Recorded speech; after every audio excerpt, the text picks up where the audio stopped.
ఒక అబ్బాయిని వాళ్ళ ఇంట్లో ఎప్పుడు తిడుతూ ఉండేవారు. వాళ్ళ అమ్మ ఎప్పుడు ఆ లైట్ ఆపు, ఫ్యాన్ ఆప్ అని చెప్పి ఏదో ఒక పని చెప్తూ ఉండేది.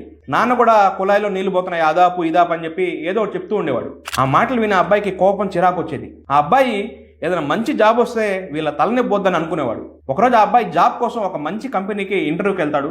ఆఫీస్లోకి ఫస్ట్ ఫ్లోర్లోకి వెళ్ళంగానే పట్టపగలే అనవసరంగా చాలా లైట్లు వెలుగుతూ ఉంటాయి. అప్పుడు వాళ్ళ అమ్మ మాటలు గుర్తొస్తాయి. వెంటనే వెళ్ళి ఆ లైట్లని ఆపేస్తాడు. సెకండ్ ఫ్లోర్కి వెళ్ళంగానే అక్కడ కొంతమంది కుళాయి దగ్గర నీళ్ళు తాగి కుళాయి కట్టేయడం మర్చిపోతారు. ఆ అబ్బాయికి వెంటనే వాళ్ళ నాన్న మాటలు గుర్తొచ్చేది. వెళ్ళి ఆ కుళాయి కట్టేస్తాడు.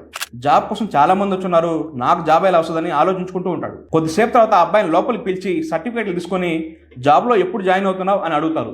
ఈ అబ్బాయి షాక్, నన్నేమి క్వశ్చన్లు అడగకుండా నాకు జాబ్ ఎందుకు ఇస్తున్నారని. అప్పుడు మేనేజర్ అంటాడు, ఈరోజు ఇంటర్వ్యూ కోసం వచ్చిన ఎవరిని ప్రశ్నలు అడగలేదు, ప్రతి ఒక్కరిని సీసీ కెమెరాలో చూసాము ఎవరు ఎలా ప్రవర్తిస్తున్నారని. అక్కడ అనవసరంగా లైట్లు వెలుగున్నా, కుళాయి దగ్గర నీళ్లు పోతున్నా ఎవరు కట్టలేదు, కానీ నువ్వు మాత్రం లైట్లు ఆపావు, కుళాయి కట్టేశావు, అందుకే నీ ప్రవర్తన నచ్చి జాబ్ ఇస్తున్నావు అని మేనేజర్ అంటాడు.